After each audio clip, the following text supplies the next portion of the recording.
আসসালামু আলাইকুম সবাইকে পরন্ত বিকেলের শুভেচ্ছা জানিয়ে আমি শাহিন স্যার ইংলিশ মজা জবের পক্ষ থেকে আপনাকে স্বাগত জানাচ্ছি, শুভেচ্ছা জানাচ্ছি এবং আমন্ত্রণ জানাচ্ছি সাধারণ জ্ঞানের আরও একটি ক্লাসে। আমরা গত কয়েকদিন ধরে একটা টপিক পড়ছিলাম সাধারণ জ্ঞানে, সেটা হচ্ছে প্রণালী ও খাল। তো প্রণালী এবং খাল চাকরির পরীক্ষার জন্য অত্যন্ত গুরুত্বপূর্ণ একটা টপিক এবং যেখান থেকে প্রায় প্রত্যেকটা চাকরিতেই পরীক্ষা হয়ে থাকে বা হওয়ার সম্ভাবনা থাকে। এই জন্য এখান থেকে ভালো প্রিপারেশন থাকলে পরীক্ষায় সহজেই একটা নাম্বার ওঠানো যায়। একটা নাম্বার কেন বলছি, প্রণালী এবং খাল এটা টপিক একটাই এবং এক টপিক থেকে সাধারণত একটা পরীক্ষায় সর্বোচ্চ একটা প্রশ্নই থাকে সাধারণ জ্ঞানের, সেজন্য বললাম। তো প্রণালীর সঙ্গে সামঞ্জস্য রেখে এর রিলেটেড সাম্প্রতিকও থাকতে পারে। তো যেমন দেখেন যে ইরান ইসরায়েলের যখন যুদ্ধ হচ্ছে, যখন ইরান পশ্চিমা বিশ্বকে তেল বন্ধ করে দিবে কিনা বা এরকম হুমকি দিচ্ছে, তখন প্রাসঙ্গিকভাবেই চলে আসে হরমুজ প্রণালীর কথা, যেটা ইতিমধ্যে আমরা পড়েছি। সুতরাং প্রণালী যে শুধু একটা বেসিক সাধারণ জ্ঞান এরকমটাই না, প্রণালী সাম্প্রতিক এর সঙ্গেও যুক্ত, কারণ প্রণালীগুলো হচ্ছে মূলত একটা রাস্তা, তাই না? প্রণালী এবং খাল হচ্ছে মূলত রাস্তা। বিশ্বের নিশ্চয়ই জানেন যে বিশ্ব বাণিজ্যের অধিকাংশই সম্পন্ন হয় নৌপথ বা জলপথে এবং এই প্রণালীগুলো মূলত মানে ওয়াটার হাইওয়ে হিসেবে কাজ করে। পৃথিবীতে যে পানি রাশি আছে, জলপথ আছে, তার হাইওয়ে হিসেবে কাজ করে এই প্রণালীগুলো। সুতরাং পৃথিবীর যোগাযোগ ব্যবস্থার সঙ্গে যেহেতু জড়িত, পৃথিবীর ব্যবসা বাণিজ্যের সঙ্গে, অর্থনীতির সঙ্গে যেহেতু জড়িত, সুতরাং প্রণালী শুধু একটা বেসিক সাধারণ জ্ঞান বা বেসিক টপিক না, এটা একটা সাম্প্রতিক সাধারণ জ্ঞানেরও বড় একটা সোর্স, বড় একটা উৎস হতে পারে। তাহলে আমরা শুরু করব আজকের প্রণালীর 3 নম্বর ক্লাস। আমি ইতিমধ্যে 2টি ক্লাস নিয়েছি প্রণালী থেকে এবং আজকে তৃতীয় এবং প্রণালী থেকে শেষ ক্লাস। আশা করি এই 3টা ক্লাস করার পরে আপনার প্রণালী থেকে আর কোনো প্রশ্ন ভুল হবে না। যারা আজকে ক্লাসে নতুন যোগ দিয়েছেন তারা প্রিভিয়াস আরও 2টা প্রণালীর ক্লাস আছে, আমাদের প্রিভিয়াস ভিডিও থেকে দেখে নেবেন এবং যারা গত 2টা দেখেছেন, আজকে তৃতীয় দেখছেন, তারা এই ক্লাসটা শেষ হওয়ার পরে 3টা ভিডিও একই সাথে দেখে নেবেন, তাহলে একবার রিভিশন হয়ে যাবে আপনার প্রণালী থেকে। তাহলে কথা না বাড়িয়ে শুরু করি আমাদের প্রণালীর 3 নম্বর ক্লাস। এখন প্রণালীর গত 2টা ক্লাসে আসলে আমরা কি পড়েছিলাম সেটা একটু দেখি। আমি প্রথম দিনে প্রণালীতে এই অঞ্চলের প্রণালীগুলো পড়িয়েছিলাম যেগুলো এশিয়া, ইউরোপ এবং এশিয়া ও আফ্রিকার মধ্যে অবস্থিত। মূলত এশিয়া, ইউরোপ এবং আফ্রিকা মহাদেশ, এই 3 মহাদেশের মধ্যে অবস্থিত যে প্রণালীগুলো, সেগুলো আমরা প্রথম ক্লাসে পড়েছিলাম। আমরা দ্বিতীয় ক্লাসে পড়েছি এশিয়ার দক্ষিণ এবং পূর্ব দিকের যে প্রণালীগুলো, এই প্রণালীগুলো আমরা দ্বিতীয় ক্লাসে পড়েছি। আজকে আমরা পড়ব আটলান্টিক মহাসাগর কেন্দ্রিক যে প্রণালীগুলো আছে, সেই প্রণালীগুলো। আটলান্টিক মহাসাগর কোনটি? এই যে এইটা আটলান্টিক মহাসাগর, এই এস এর মতো দেখতে, এইটা হচ্ছে আটলান্টিক মহাসাগর। এর দুই পাশে প্রণালী, বেশ কিছু প্রণালী আছে, যেমন এইখানে প্রণালী আছে, এইখানে এই অঞ্চলে প্রণালী আছে। এই প্রণালীগুলো আজকে আমরা পড়ব, ঠিক আছে? তাহলে আমাদের আজকের আলোচ্য বিষয় হচ্ছে এই আটলান্টিক মহাসাগর পার্শ্ববর্তী যে প্রণালীগুলো আছে বা খালগুলো আছে, সেগুলো আমরা দেখে নিব। ওকে, তাহলে আমি এখানে একটু মার্কিং করে দিই আপনাদের, তাহলে বুঝতে সুবিধা হবে ক্লাসগুলো। এগুলো হচ্ছে আমরা 1 নাম্বার ক্লাসে পড়েছিলাম, এটা 1 নাম্বার ক্লাসে পড়েছিলাম। এটা আমরা 2 নাম্বার ক্লাসে পড়েছি, আর এই অঞ্চলেরটা আমরা পড়ব 3 নাম্বার ক্লাসে। ওকে, শুরু করি। 3 নাম্বার ক্লাসের প্রথম যে প্রণালীটা পড়ব সেটা একটু এই জায়গায় একটু খেয়াল করবেন, এই জায়গায় একটু খেয়াল করেন। এইটা হচ্ছে আটলান্টিক মহাসাগর, এই যে এই পুরোটা আটলান্টিক মহাসাগর। এইখানে আছে ভূমধ্য সাগর, এই যে এইটা হচ্ছে ভূমধ্য সাগর। এটা কি? এইটার নাম হচ্ছে ভূমধ্য সাগর। আর এইটার নাম কি? এইটা হচ্ছে, এই যে নিশ্চয়ই দেখতে পাচ্ছেন, এইটা আটলান্টিক মহাসাগর। এই আটলান্টিক মহাসাগর আর ভূমধ্য সাগরের মধ্যে একটা প্রণালী আছে, একটা প্রণালী এই দুইটা মহাসাগর, দুইটা সাগরকে যুক্ত করেছে, এইটার নামই হচ্ছে জিব্রাল্টার প্রণালী। ঠিক আছে, আমরা প্রথমে আজকে পড়ব জিব্রাল্টার প্রণালী। আমরা বড় করে বড় ম্যাপে একটু দেখে নিচ্ছি জিব্রাল্টার প্রণালীর অবস্থান কোথায়। এবার আমরা একটা জুম করা ম্যাপে দেখব। ঠিক আমি এই জায়গাটা একটু আগে আপনাকে দেখালাম, এইটা হচ্ছে ভূমধ্যসাগর, এই সাগরটার নাম হচ্ছে ভূমধ্যসাগর, ভূমধ্যসাগর।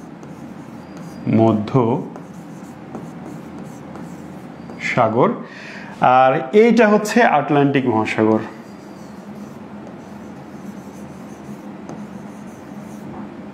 আটলান্টিক, সংক্ষেপে লিখলাম আটলান্টিক। এইটা দেখতে পাচ্ছেন, এই জায়গাটা হচ্ছে স্পেন।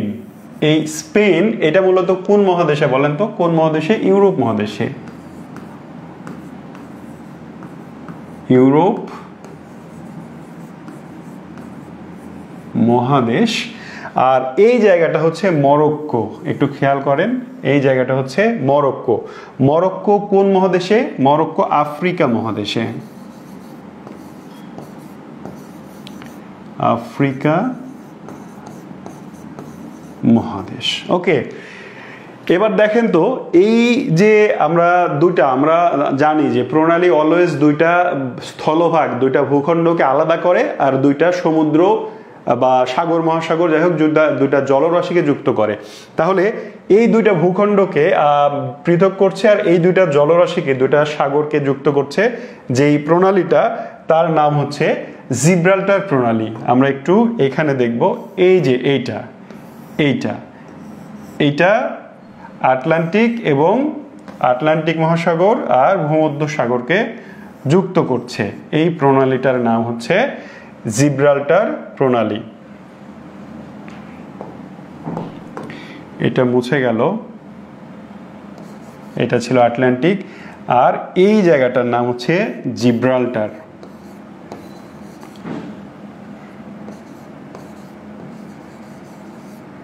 জিব্রাল্টার প্রণালী কোনটা? এইটা। ঠিক আছে, তাহলে খেয়াল করেন তো, জিব্রাল্টার প্রণালী কার থেকে কাকে পৃথক করছে আর কার থেকে কাকে যুক্ত করছে। পরীক্ষায় অনেকবার অসংখ্যবার এসেছে, আরো অসংখ্যবার আসবে। জিব্রাল্টার প্রণালী কোন দুটি জলরাশিকে যুক্ত করেছে আর কার থেকে কাকে পৃথক করেছে। যুক্ত করার জলরাশির দুইটাই নাম, এর আলাদা কিছু পড়তে হবে না। ভূমধ্যসাগরকে আটলান্টিক মহাসাগরের সঙ্গে যুক্ত করেছে, এটা আলাদা আর অন্য কোনো নাম নেই। কিন্তু পৃথক করেছে দেশ হিসেবে যদি আসে, একটু খেয়াল করেন, যদি দেশ আসে তাহলে স্পেন থেকে মরক্কোকে আলাদা করেছে। জিব্রাল্টার প্রণালী দেশ হিসেবে স্পেন থেকে মরক্কোকে আলাদা করেছে। আবার যদি মহাদেশ হিসেবে আসে তাহলে দেখেন ইউরোপ মহাদেশকে আফ্রিকা থেকে আলাদা করেছে। নিশ্চয়ই মনে থাকবে এই ব্যাপারটা।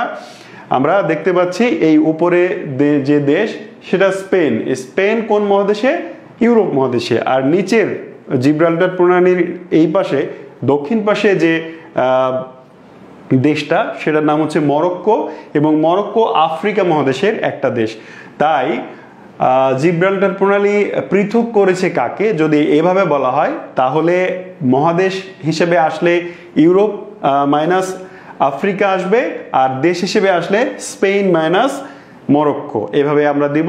আর সাগর মহাসাগর এর পাশে দুইটাই, এ পাশে হচ্ছে ভূমধ্যসাগর আর এ পাশে আটলান্টিক মহাসাগর। এরপরে আমরা পরের দুইটা প্রণালী একসাথে পড়ব। একটা প্রণালী, একটা চ্যানেল। প্রণালী আর চ্যানেল মূলত একই জিনিস, প্রায় ভৌগোলিক কিছু পার্থক্য আছে, সেটা আমাদের জানা এখন খুব জরুরি নয়। আমাদের জানা জরুরি হচ্ছে এই দুইটা কার সঙ্গে কাকে যুক্ত করেছে এবং পৃথক করেছে। আমরা ডোভার প্রণালী এবং ইংলিশ চ্যানেল এই দুটো একসঙ্গে পড়ব। এই দুটা একসঙ্গে পড়তে হয়, একসঙ্গে পড়লেই সবচেয়ে বেশি মনে থাকে। ডোভার প্রণালী এইটা একটু খেয়াল করে আমরা ম্যাপে, এইটা হচ্ছে নর্থ সি, মানে হচ্ছে যে উত্তর মহাসাগর, আর এইটা হচ্ছে আটলান্টিক মহাসাগর। এইটা হচ্ছে আটলান্টিক, এটা আরেকটু আমি বাড়াই নিয়ে পাশে, এইটা আবার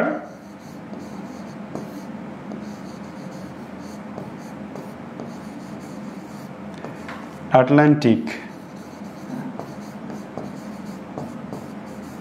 মহাসাগর। তাহলে এটা নর্থ সি বা উত্তর সাগর। দেখেন তো এই আটলান্টিক মহাসাগরকে উত্তর সাগরের সঙ্গে যুক্ত করছে কে? এই যে ডেভিস কি বলে ডোভার প্রণালী, এটা এই জায়গাটার নাম হচ্ছে ডোভার প্রণালী। এখান থেকে এই ঠিক আলাদা করি আমরা একটু, এই জায়গাটা থেকে এইটুকুর নাম হচ্ছে ইংলিশ চ্যানেল। ঠিক আছে, একটু খেয়াল করেন, একই জলপথ কিন্তু দুই অংশের নাম দুইটা, একটা হচ্ছে ডোভার প্রণালী আর একটা হচ্ছে ইংলিশ চ্যানেল। এই দুইটাই যুক্ত করেছে কাকে? উত্তর সাগরকে আটলান্টিক মহাসাগরের সঙ্গে যুক্ত করেছে। আমরা যদি আলাদাভাবে বলি, প্রথমে আমরা যদি ডোভার প্রণালী চিন্তা করি, তাহলে ডোভার প্রণালী উত্তর মহাসাগরকে ইংলিশ চ্যানেলের সঙ্গে যুক্ত করেছে, তাই না? যদি আমরা প্রাথমিকভাবে ধরি ডোভার প্রণালী, এইটা কার সঙ্গে কাকে যুক্ত করেছে? উত্তর সাগরকে ইংলিশ চ্যানেলের সঙ্গে যুক্ত করেছে। এইটা হচ্ছে টু দ্য পয়েন্ট সঠিক উত্তর। আবার যদি ইংলিশ চ্যানেল না থাকে, ধরেন প্রশ্ন আসলো ডোভার প্রণালী কার সঙ্গে কাকে যুক্ত করেছে, অপশনে এই পাশে উত্তর সাগর থাকলো, এই পাশে ইংলিশ চ্যানেল থাকলো, তাহলে এটাই সঠিক। এখানে ইংলিশ চ্যানেল না থেকে যদি আটলান্টিক মহাসাগর থাকে তাহলে এটাও সঠিক। আশা করি বোঝাতে পেরেছি। ইংলিশ চ্যানেল আর ডোভার প্রণালী মূলত একটাই রাস্তার দুই অংশের দুইটা নাম। এবার তাহলে ইংলিশ চ্যানেলের সঙ্গে যুক্ত করে, আবার আটলান্টিক মহাসাগরের সঙ্গেও যুক্ত করে এই ডোভার প্রণালী।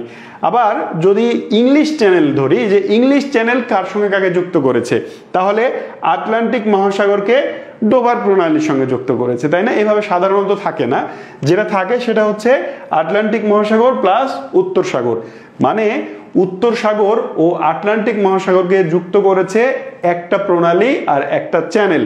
এই প্রণালীটার নাম হচ্ছে ডোভার প্রণালী আর চ্যানেলটার নাম হচ্ছে ইংলিশ চ্যানেল। নিশ্চয়ই ইংলিশ চ্যানেলের নাম শুনেছেন, এটা কোনো টিভি চ্যানেল নয়, এটা হচ্ছে একটা পানির প্রবাহিত পানির রাস্তা, এবং এটা ন্যাচারাল, এটা কেউ খোঁড়েনি, ঠিক আছে, এটা কেউ খনন করেনি। এবার দেখেন আলাদা করেছে কাকে? এই পাশে ইংল্যান্ড, ইংলিশ চ্যানেল ও ডোভার প্রণালীর এক পাশে ইংল্যান্ড, আরেক পাশে হচ্ছে ফ্রান্স। তাহলে এই ইংল্যান্ড থেকে ফ্রান্সকে পৃথক করেছে ডোভার প্রণালী ও ইংলিশ চ্যানেল। এই জায়গাটা নিশ্চয়ই ক্লিয়ার হয়েছেন। এই দুইটা প্রণালী, একটা প্রণালী আর একটা খাল যুক্ত করছে নর্থ সি আর আটলান্টিক ওশানকে, এবং হচ্ছে যে এই ইংল্যান্ডকে ফ্রান্স থেকে পৃথক করছে। এর দুই পাশের দুই অংশের নাম কি সেটা জাস্ট আমাদের মনে রাখতে হবে। ইংলিশ চ্যানেল নিয়ে আরো প্রশ্ন থাকে, যেমন ইংলিশ চ্যানেল পাড়ি দেওয়া প্রথম বাংলাদেশির নাম কি? ইংলিশ চ্যানেল সাঁতরে পাড়ি দিয়েছিলেন বাংলাদেশের সাঁতারু ব্রজেন দাস। ঠিক আছে, এক্সট্রা একটা তথ্য বলে দিলাম। আশা করি ইংলিশ চ্যানেল এইটা নিয়ে আর সমস্যা হবে না। ইংলিশ চ্যানেল আর ডোভার প্রণালী ব্যাপারটা হচ্ছে, আরেকবার আমরা একটা ফ্ল্যাট পেজে দেখি। এইটা একটা সাগর, এটার নাম কি? উত্তর সাগর। আর এইটা একটা মহাসাগর, এইটার নাম হচ্ছে আটলান্টিক।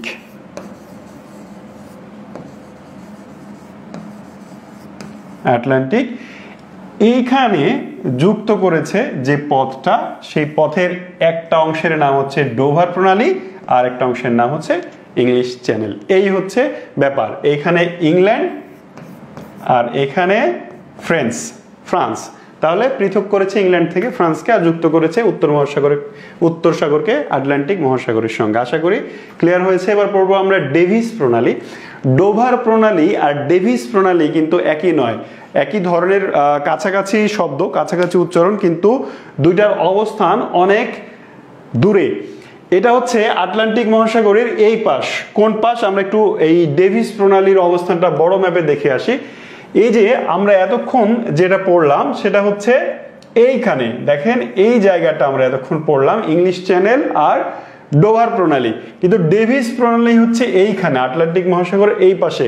আটলান্টিক মহাসাগরের উপরের দিকে মাথার দিকে গ্রিনল্যান্ড অবস্থিত, আর এই পিঠের দিকে আমি যদি ধরি এইভাবে আটলান্টিক মহাসাগরের এইটা হচ্ছে মুখ, তাহলে এই মুখের নিচেই ব্রিটেন হ্যাঁ, ব্রিটেন এবং স্ক্যান্ডিনেভিয়ান দেশগুলো, যেমন হচ্ছে যে নরওয়ে, আইসল্যান্ড, এই দেশগুলো। আর ব্রিটেনের নিচে ফ্রান্স, এইখানে আছে ডোভার এবং ডোভার প্রণালী আর ইংলিশ চ্যানেল। ঠিক এর যদি মাথা ধরি তাহলে এইটা গ্রিনল্যান্ড, মাথার উপরে গ্রিনল্যান্ড। আর এইটা হচ্ছে ঘাড়, মুরগির ঘাড় যেমন একটু চিকন হয়, তো ধরেন যে এটা মুরগি, এটা মুরগির ঘাড়, ঠিক আছে, এই মুরগির ঘাড়। আর ঘাড়ের উপরে এইখানে অনেক সময় গরুর ঘাড়ের উপরে একটা উঁচু অংশ থাকে, তাই না, গরু এবং মহিষের ঘাড়ে। তো এইটা ধরেন যে একটা গরু, মুরগি না, একটু গরু ধরেন, এটা হচ্ছে গরুর মাথা, গরুর মাথার কাছে গ্রিনল্যান্ড, গ্রিনল্যান্ডের এটা গলা, গলার কাছে হচ্ছে ডেভিস প্রণালী। আর এই যে উঁচু অংশ, ওইখানে আমেরিকা এবং কানাডা অবস্থিত। আমরা গরুর পেটে একটু পরে যাব, এরপরে আমরা এখানে পানামা খাল পড়বো, ফ্লোরিডা প্রণালী পড়বো, ঠিক আছে। তাহলে দেখেন তো ডোভার প্রণালীর অবস্থান এইখানে, গরুর গলার নিচে, হ্যাঁ, যদি আমরা গরু ধরি এটা। আর ডেভিস প্রণালীর অবস্থান গরুর ঠিক গলাটা, গলার সরু যে জায়গাটা, ওইখানে। এবার আমরা আরেকটা মূল ম্যাপে যাই। তাহলে আমরা পড়ছিলাম ডেভিস প্রণালী, এই হচ্ছে আমাদের ওই জায়গাটার জুম করা ম্যাপ। এই যে বললাম সরু গলা, তো দেখেন এইটা হচ্ছে আসলে এই প্রণালীটা, এইটা হচ্ছে প্রণালী। এই প্রণালীর নামই হচ্ছে ডেভিস প্রণালী। এইটা ডেভিস প্রণালী যুক্ত করেছে কাকে? ল্যাব্রাডার সাগরকে ব্যাফিন উপসাগরের সঙ্গে যুক্ত করেছে। হ্যাঁ, এইটার নাম হচ্ছে বেফিন, এইটা হচ্ছে বেফিন উপসাগর, বেফিন সাগর। আর এইটা হচ্ছে ল্যাব্রাডার সাগর। এই দুইটাকে যুক্ত করেছে ডোভার প্রণালী। আর পৃথক করেছে কাকে? এটা হচ্ছে ইউএসএ, মানে আমেরিকা, সরি, এটা হচ্ছে কানাডা, এটা হচ্ছে কানাডা। আর এইটা হচ্ছে বিশ্বের সবচেয়ে বড় দ্বীপ, গ্রিনল্যান্ড, ঠিক আছে। তাহলে গ্রিনল্যান্ডকে কানাডা এই ভূখণ্ডের থেকে পৃথক করেছে ডেভিস প্রণালী, আর যুক্ত করেছে ল্যাব্রাডার সিকে বেফিন, বেফিন, বে অফ বেফিন, বেফিন সাগরকে যুক্ত করেছে। এটা খুব বেশি গুরুত্বপূর্ণ নয়, ডেভিস প্রণালী খুব বেশি আসে না, তবে ডোভারের সঙ্গে যেন এক না হয়ে যায় সেই জন্য আমি বললাম। তবে একেবারে বাদ দিবেন এমনটাও না, এটাও পড়তে হবে। আমরা পরেরটাতে যাব, পানামা খাল। আমরা বলেছিলাম একটু নিচের দিকে আসবো, পানামা খাল। এই যে আমরা এইখানে পড়ে আসলাম ডেভিস প্রণালী, ঠিক আছে। এবার পানামা খাল, পা তুলে রাখিস না, পা নামা, ঠিক আছে, ব্যাপারটা এরকম। তো পানামা খাল নিশ্চয়ই নাম শুনেছেন। এইটা প্রণালী নয়, এইটা খাল। কেন খাল? কারণ এইটা ন্যাচারালি সৃষ্টি হয়নি, এটাকে মানুষ খনন করেছে, ঠিক আছে। তো পানামা খাল আসলে কোথায় এবং এটা এত গুরুত্বপূর্ণ কেন, সেটা আমরা সংক্ষেপে জানার চেষ্টা করি। দেখেন, পানামা খাল কার থেকে কাকে যুক্ত করেছে সেটা একটু দেখি। আটলান্টিক মহাসাগরকে প্রশান্ত মহাসাগরের সঙ্গে যুক্ত করেছে। এইটা হচ্ছে আটলান্টিক মহাসাগর আর এইটা হচ্ছে প্রশান্ত মহাসাগর, এইটাকে যুক্ত করেছে পানামা খাল, ঠিক আছে। তাহলে এটা বললাম আটলান্টিক আর এইটা প্রশান্ত, যুক্ত করলো যেটা, সেটা পানামা খাল। এই যে জাস্ট এই জায়গাটা হচ্ছে পানামা খাল। এই পাশে প্রশান্ত মহাসাগর, এই পাশে আটলান্টিক মহাসাগর। পৃথক করলো কাকে? উত্তর আমেরিকা মহাদেশকে দক্ষিণ আমেরিকা মহাদেশকে পৃথক করেছে। উত্তর আমেরিকা আর দক্ষিণ আমেরিকা এই দুইটা মহাদেশকে আলাদা করে দিয়েছে পানামা খাল। এটা হচ্ছে উত্তর আমেরিকা মহাদেশ আর এইটা হচ্ছে দক্ষিণ আমেরিকা মহাদেশ, ঠিক আছে। এই দুই মহাদেশকে পৃথক করেছে পানামা খাল। এইবার এইটা হচ্ছে বড় ম্যাপ, ওইখানে পড়ে যাচ্ছে। এখন দেখেন পানামা খাল খনন কেন করা হলো সেটা আগে আমরা একটু দেখি। আমরা এই ম্যাপটা একটু ভালো করে খেয়াল করি। আমি এটাকে লাল দাগি রাখি। এই যে এটা খেয়াল করেন, এই প্রথম লাল দাগটা, এইটা আমেরিকার নিউ ইয়র্ক আর এইটা আমেরিকান সান ফ্রান্সিসকো, আরেকটা শহর। এবার আমি বলেছি বিশ্ব বাণিজ্যের অধিকাংশই নৌপথে পরিচালিত হয়। এবার আমেরিকার নিউ ইয়র্ক থেকে ধরেন যে একটা জাহাজ, জলজাহাজ, শিপ, সেটা যাবে সান ফ্রান্সিসকোতে। এবার এইখান থেকে সান ফ্রান্সিসকো যাওয়ার জন্য তাকে পুরো দক্ষিণ আমেরিকা মহাদেশ ব্রাজিল, আর্জেন্টিনা, পেরু, চিলি এই দিক দিয়ে ঘুরে বিশাল রাস্তা ঘুরে এখানে আসতে হয়। এইখানের দূরত্ব 20,900 কিলোমিটার। এই রাস্তাটার দূরত্ব কত? এই রাস্তাটার দূরত্ব হচ্ছে 20,900 কিলোমিটার। ঠিক আছে, এই 20,900 কিলোমিটার ঘুরে নিউ ইয়র্ক থেকে সান ফ্রান্সিসকোতে যেতে হয়। তো শুধু এইটাই কারণ না, আরো অনেক কারণ আছে। তো এই বিশাল দূরত্ব দেখেন মাঝখানে কতটুকু স্থলভাগ, এখানেও একটু খেয়াল করেন। আমার দুই লাল দাগের মাঝখানে যে ভূমি সেটা আসলে স্থলভাগ। এইটা হচ্ছে কোন জায়গাটা?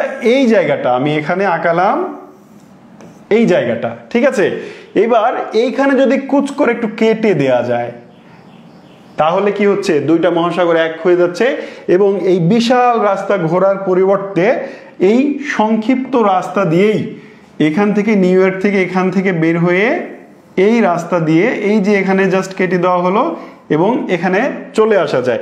এই জায়গার দূরত্ব কত আমরা এটাও একটু দেখি। 8,370 কিলোমিটার এই জায়গার দূরত্ব। এইখান থেকে এইখানে পানামা খাল হয়ে দূরত্ব 8,370 কিলোমিটার। তাহলে দেখেন তো 20,000 কিলোমিটার কোথায়? প্রায় 21,000 কিলোমিটার, আর এখানে প্রায় 8,500 কিলোমিটার। তাহলে কত রাস্তা বেঁচে গেল, তাই না? এই কারণে, এছাড়া আরো অন্যান্য বাণিজ্যিক কারণ আছে, এই কারণগুলোর প্রেক্ষিতে পানামা খাল খনন করা হয়। এবার পানামা খাল এখানে দেওয়া আছে 1903 সালে খনন করা হয়। পানামা খাল আসলে 1903 সালে মানে 3 সালেই খনন করা হয়, ব্যাপারটা এরকম না। পানামা খাল বহু প্রচেষ্টার পর মানুষ এই খাল খনন করতে সক্ষম হয়। একটু মুখে মুখে সালগুলো বলি। পানামা খাল প্রথম খননের উদ্যোগ গ্রহণ করেছিলেন রোমান সম্রাট 1534 সালে। কত সালে? 1534 সালে রোমান সম্রাট প্রথম এই পানামাতে একটা খাল খনন করার চিন্তা করেছিলেন, কিন্তু সে চিন্তা বাস্তবায়ন করা সম্ভব হয়নি। এরপরে সালটা ছিল 1843। এই 1843 সালে ইউকে মানে ব্রিটেন, এরা পানামাতে এখানে একটা খাল খননের চিন্তা করে এবং উদ্যোগ গ্রহণ করে, জরিপ করে, অনেক কিছু করে, কিন্তু শেষ পর্যন্ত এটাও সফল হয়নি। এরপরে ফাইনালি পানামা খাল খনন করা শুরু হয় 1881 সালে। 1881 সালে খনন করা শুরু করে 1889 সাল পর্যন্ত প্রায় 8 বছর ফ্রান্স এই খাল খনন কাজ চালিয়ে যায়। এরা শুধু পরিকল্পনা করেনি, 1881 সালে খনন করা শুরু করেছে প্র্যাকটিক্যালি এবং 89 সাল পর্যন্ত খনন করেছে, কিন্তু সমাপ্ত করা যায়নি। কেন? কারণ পানামার এই জায়গাটা অত্যন্ত ঘন জঙ্গলপূর্ণ এবং এখানে বিষাক্ত সাপ, পোকামাকড়, মশা, মাছি, বিভিন্ন কীট পতঙ্গের অনেক অত্যাচার, এবং যারা শ্রমিক ছিল এই পানামা খাল খনন করতে গিয়ে হাজার হাজার শ্রমিক মৃত্যুবরণ করে। ম্যালেরিয়া, ইয়েলো ফিভার, হ্যাঁ হলুদ জ্বর, yellow fever, malaria, cholera, diarrhoea, বিভিন্ন অসুখ এবং সাপের কামড়ে অনেক শ্রমিক মৃত্যুবরণ করে এবং শেষ পর্যন্ত 8 বছর প্রচেষ্টা করে অনেকখানি খনন করার পরে ফ্রান্স এই প্রকল্প বাতিল ঘোষণা করে। তারা এখান থেকে সরিয়ে নেয় নিজেদের, আর এই খাল খনন করা হয়নি। এরপরে ইউএসএ আসে। অবশেষে ইউএসএ কত সালে? 1903 সালে এর খনন কাজ শুরু করে। এই 1903 সাল থেকে 1914 সাল পর্যন্ত ইউএসএ কখন করলো? ইউএসএ হচ্ছে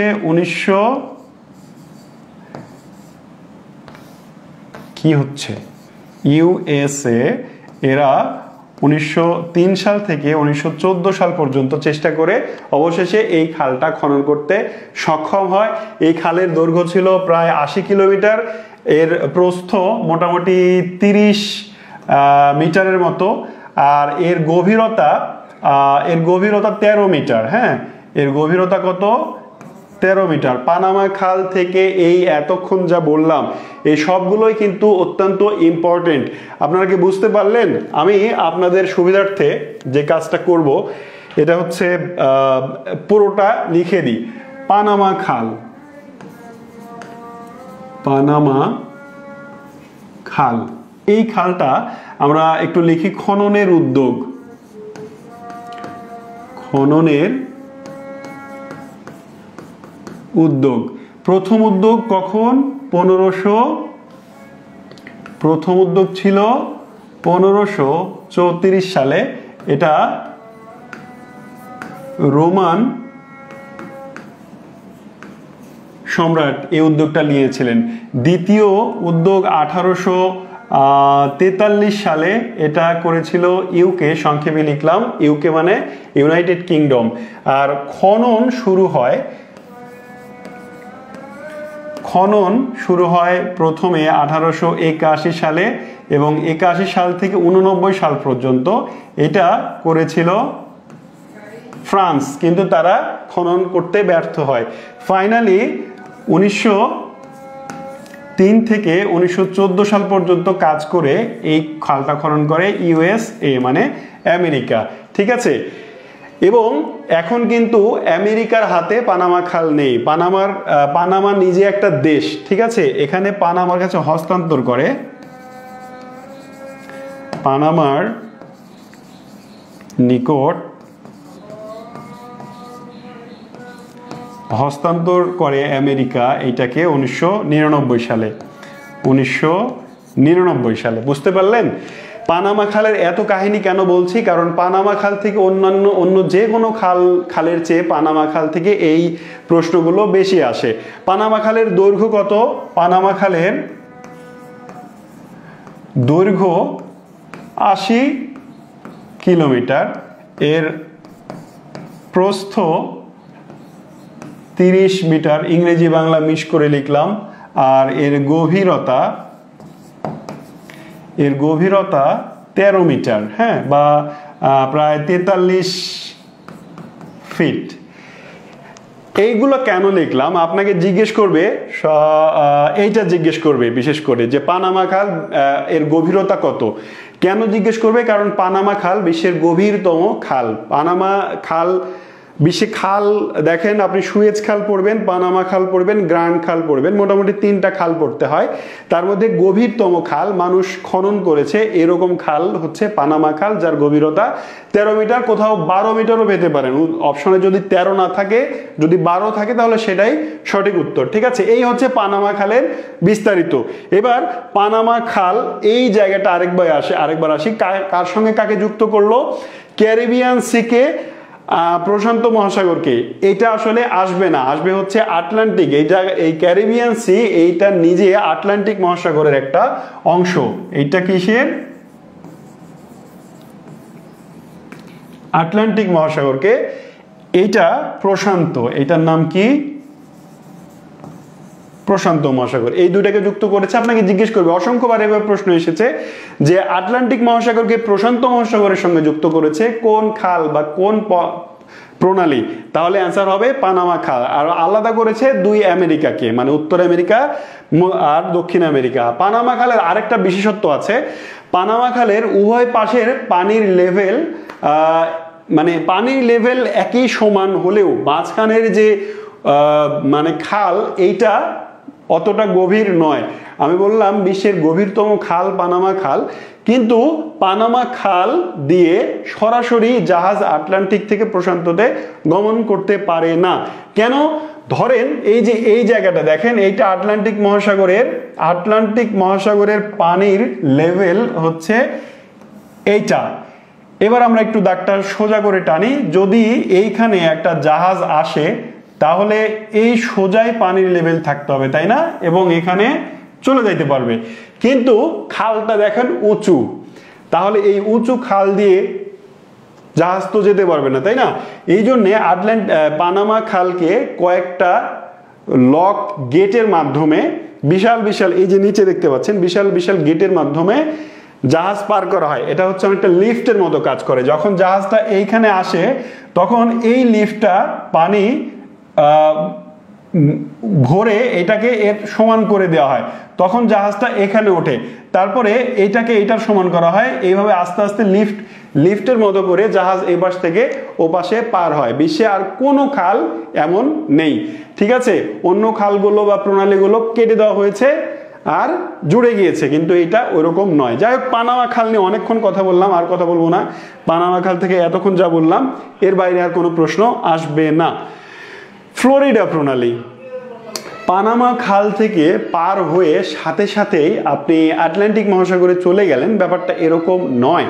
কেন নয় আমি আরেকবার দেখাতে চাই।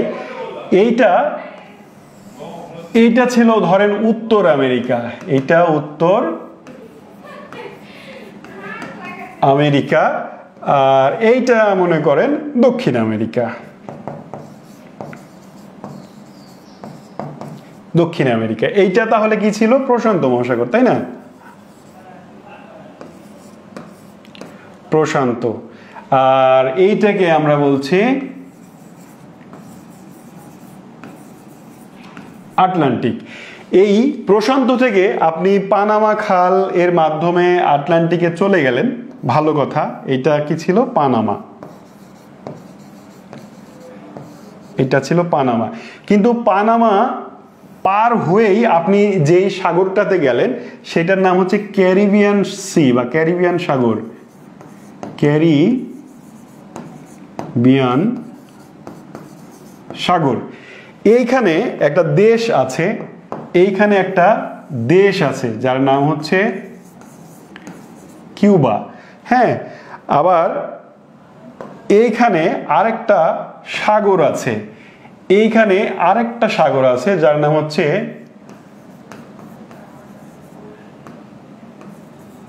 মেক্সিকান সাগর। একটু খেয়াল করি আমরা, এই মেক্সিকান সাগর, ক্যারিবিয়ান সাগর, এই সবাই কিন্তু আটলান্টিক মহাসাগরেরই অংশ। এই জন্যে পানামা খাল পার হয়ে প্রশান্ত মহাসাগর সরাসরি আটলান্টিকের সঙ্গেই যুক্ত হচ্ছে বলে ধরে নেওয়া হয়, কিন্তু আদতে এটা প্রথমে ক্যারিবিয়ান সাগরের সঙ্গে যুক্ত হয়, তারপরে মেক্সিকান সাগরের সঙ্গে যুক্ত হয়, এবং এইখানে মনে করেন আমেরিকার এই অংশ, এইটার নাম হচ্ছে ফ্লোরিডা। ফ্লোরিডা, এই ভূখণ্ডের নাম হচ্ছে ফ্লোরিডা। এবার দেখেন তো, মেক্সিকান সাগর আটলান্টিক সাগরে যাইতে হলে মাঝখানে আর একটা প্রণালী পার হতে হচ্ছে, এইটার নাম হচ্ছে ফ্লোরিডা প্রণালী। ঠিক আছে, এইটা হচ্ছে ফ্লোরিডা প্রণালী। তাহলে ফ্লোরিডা প্রণালী কার সঙ্গে কাকে যুক্ত করছে? আটলান্টিক মহাসাগরকে মেক্সিকান উপসাগরের সঙ্গে যুক্ত করছে, আর কিউবাকে আমেরিকার ফ্লোরিডা থেকে আলাদা করছে। জাস্ট এই ব্যাপারটাই। এই যে আমরা ম্যাপটা দেখি, এই যে এটা হচ্ছে আটলান্টিক মহাসাগর, এটা হচ্ছে মেক্সিকান উপসাগর, আর মাঝখানে যে প্রণালীটা, এই যে মাঝখানে যে প্রণালীটা, এইটার নাম হচ্ছে ফ্লোরিডা প্রণালী। আর এইটা হচ্ছে কিউবা, একে আলাদা করেছে ফ্লোরিডা, আমেরিকার ফ্লোরিডা একটা অঙ্গরাজ্য, এটাকে আলাদা করেছে, যুক্ত করছে কাকে? আটলান্টিকের সঙ্গে মেক্সিকান উপসাগরকে। আশা করি বুঝতে পেরেছেন। আচ্ছা, অনেকেই আছেন কমেন্ট করেছেন, সালাম দিয়েছেন, ওয়ালাইকুম আসসালাম, আমি আসলে এতক্ষণ খেয়াল করিনি। যাই হোক, আপনারা থাকেন, আমি আর একটু সামনে আগাই, আমরা কিছুক্ষণের মধ্যেই শেষ করবো এই ক্লাস। আচ্ছা, আমরা এরপরে ফ্লোরিডা প্রণালীর আর একটা ম্যাপ আমরা একটু দেখে নিই। এই যে এই জায়গাটা বলেছিলাম ফ্লোরিডা প্রণালী, এটা কিউবা, এটা ফ্লোরিডা, আর এটা আটলান্টিক মহাসাগর, এই পুরোটা আটলান্টিক মহাসাগর, আর এটা মেক্সিকান উপসাগর, মাঝখানের এইটা হচ্ছে ফ্লোরিডা প্রণালী। ওকে, আমরা আরেকটু সামনে যাই। গ্র্যান্ড খাল, আমরা এর আগে পানামা খাল পড়লাম, এবার বলবো গ্র্যান্ড খাল। এইটা গ্র্যান্ড খাল চীনে অবস্থিত। দেখেন, একটু খেয়াল করি, প্রশ্ন আসবে পরীক্ষায়, বিশ্বের দীর্ঘতম খাল কোনটি? অ্যান্সার হবে গ্র্যান্ড খাল। খাল ন্যাচারাল নয়, খাল মানুষ খনন করেছে। তো ন্যাচারাল কি বলা যায়, আর্টিফিশিয়াল, এই খালের দৈর্ঘ্য কত? 1776 কিলোমিটার। এটা চীনে অবস্থিত। এখান থেকে আসলে এই একটা প্রশ্নই আসবে, এগুলো পড়ার আপনার দরকার নাই, আমি জাস্ট লিখে রেখেছি যে বেইজিংকে হাংচাং, চীনের একটা শহর বেইজিং, চীনের আরো একটা শহরের নাম হাংচাং, চীনের শব্দগুলো তো এরকমই হয়, তাই না? তো এই বেইজিংকে হাংচাং এর সঙ্গে যুক্ত করেছে এই যে আমাদের এইটা হচ্ছে গ্র্যান্ড খাল। ঠিক আছে,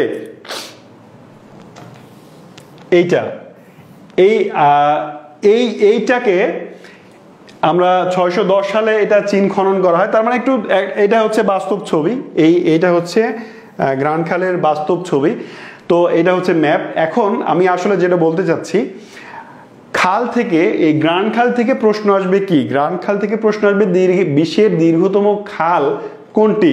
বিশ্বের দীর্ঘতম খাল, অথবা যদি বলে বিশ্বের দীর্ঘতম কৃত্রিম খাল কোনটি, তাও অ্যান্সার হবে গ্রান্ড খাল। এর দৈর্ঘ্য হচ্ছে 1776 কিলোমিটার। এটা চিন্তা করেন, এটা মানুষ খনন করেছে কখন? সালটা ছিল 610, যখন এখনকার মতো ড্রেজার ছিল না, মাটি কাটার আধুনিক প্রযুক্তি ছিল না।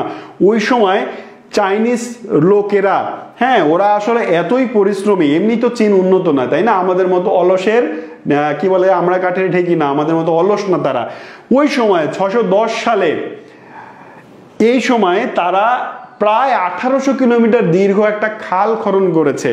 বাংলাদেশের এক মাথা থেকে আরেক মাথার দৈর্ঘ্য 600 কিলোমিটারের মতো। তার মানে বাংলাদেশের লম্বায় যে বাংলাদেশের দৈর্ঘ্য, এইরকম 3টা বাংলাদেশের দৈর্ঘ্যের সমান খাল চীন 610 সালে এই কোদাল দিয়ে, ডালি কোদাল, ঝাঁকা কোদাল দিয়ে খনন করেছে। চিন্তা করতে পারেন আসলে কি পরিমাণ পরিশ্রম এবং তাদের মানসিক ধৈর্য ছিল। তো এই হচ্ছে চীনের গ্র্যান্ড খাল। এখান থেকে প্রশ্ন হবে দীর্ঘতম খাল কোনটি, এইভাবে প্রশ্ন হবে। আমরা আসলে এই খাল পড়ার মাধ্যমে আমাদের প্রণালী এবং খাল এইটা শেষ করব। আমরা বিশ্বের সবচেয়ে গুরুত্বপূর্ণ প্রণালী এবং খালগুলো পড়ে ফেললাম। যারা শেষ মুহূর্তে যোগ দিয়েছেন, অথবা এই ক্লাসটাই প্রথম করছেন, অথবা খালের এবং প্রণালীর 3টা ক্লাসই করেছেন, তারা এই ক্লাস শেষ হওয়ার পরে এই 3টা ক্লাস আবার একসঙ্গে করে দেখে নেন। আশা করি আপনার খাল এবং প্রণালী থেকে পুরোপুরি কনসেপ্টটা ক্লিয়ার হবে। এবং আমি যে খাল প্রণালী পড়ালাম, এর বাইরে প্রশ্ন আর তেমন হয় না। আমি যা পড়ালাম এর বাইরেও কিন্তু খাল প্রণালী আছে, এই জন্যই বলছি যে এর বাইরে আর তেমন কোনো প্রশ্ন হয় না। সো আজকে এ পর্যন্তই। আপনাদের কি বলে যে ভবিষ্যৎ সুন্দর হোক, এই কামনা জানিয়ে সবাইকে শুভেচ্ছা জানিয়ে আজকের মতো আমি শাহিন স্যার বিদায় চাইছি। দেখা হবে আরও একটা কোনো গুরুত্বপূর্ণ ক্লাসে। ততক্ষণ পর্যন্ত সবাই ভালো থাকুন, সুস্থ থাকুন। আল্লাহ হাফেজ।